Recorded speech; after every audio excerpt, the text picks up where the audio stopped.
बंगाल में स्थायी बंदोबस्त के समय गवर्नर जनरल कौन थे? बंगाल में स्थायी बंदोबस्त के समय गवर्नर जनरल लॉर्ड कॉर्नवालिस थे। लॉर्ड कॉर्नवालिस के विषय में आइए जान। Lord Cornwallis fort William presidency के गवर्नर जनरल रहे थे। वह बंगाल का गवर्नर जनरल थे।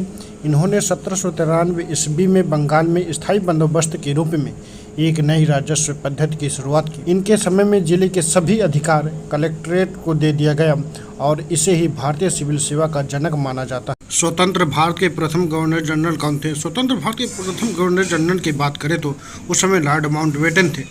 आइए जाने लॉर्ड माउंटबेटन के बारे में। लुई माउंटबेटन का जन्म 25 जून 1900 को हुआ था और इनकी मृत्यु 27 अगस्त 1979 को हुई थी। इनका मूल नाम Louis Francis Albert Victor Nicholas था।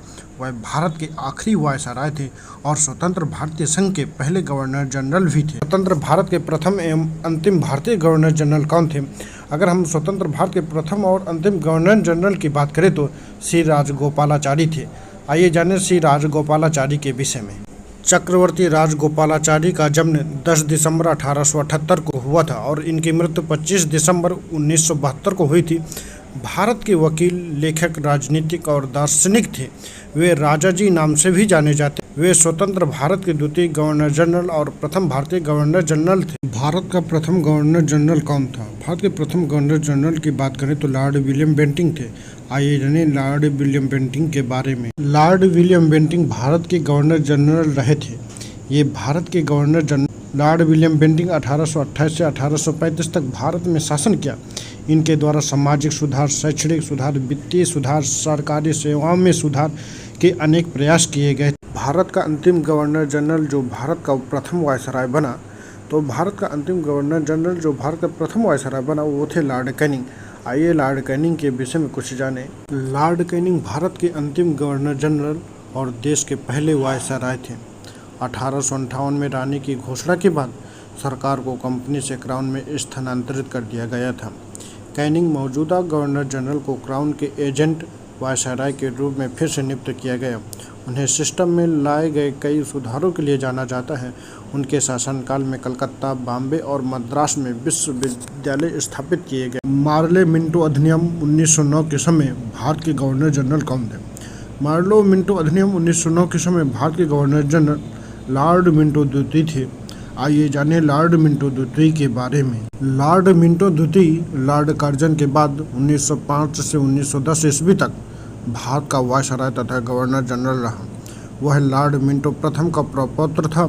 इसका पूरा नाम गिलबर्ट जॉन एलियट मिंटो था, जिसका जन्म 9 जुलाई 1845 को लंदन में हुआ था और इनकी मृत्यु 1 मार्च 1914 में मिंटो रॉक्सबर्ग, स्कॉटलैंड में हुई। जलियांवाला बाग हत्याकांड के समय भारत के गवर्नर जनरल कौन थे?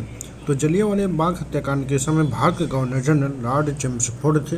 आइए जानें लॉर्ड चेम्सफोर्ड के बारे में। मॉन्टेगू ने भारत के वायसराय लॉर्ड चेम्सफोर्ड तथा भारत के राष्ट्रवादियों से भेंट की और एक समिति का गठन किया, जिसमें एक भारतीय भूपेंद्र नाथ बसु भी शामिल थे। समिति ने सुधारों का एक मसौदा तैयार किया।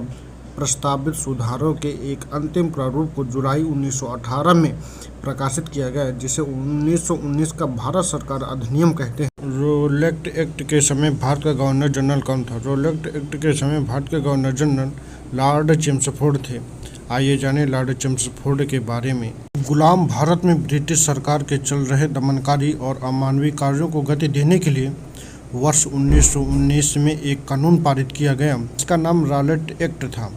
सेडिशन कमेटी की सिफारिशों तथा सर सिडनी रॉलेट की अध्यक्षता में रॉलेट एक्ट पारित किया गया था। भारत में रेलवे की शुरुआत करने वाला गवर्नर जनरल कौन था? तो भारत में रेलवे की शुरुआत करने वाला गवर्नर जनरल लॉर्ड डलहौजी। आइए जानें रेलवे के विषय में। 16 अप्रैल 1853 को भारत में रेलवे परिवहन की शुरुआत हुई थी। पहली बार भारत में पैसेंजर ट्रेन महाराष्ट्र प्रांत के मुंबई से ठाणे के बीच लगभग 34 किलोमीटर चलाई गई थी। यह सफ़र तय करने में लगभग 45 मिनट का वक्त लगा था, जिसमें 14 डिब्बे और 400 सवारियां बैठी थीं।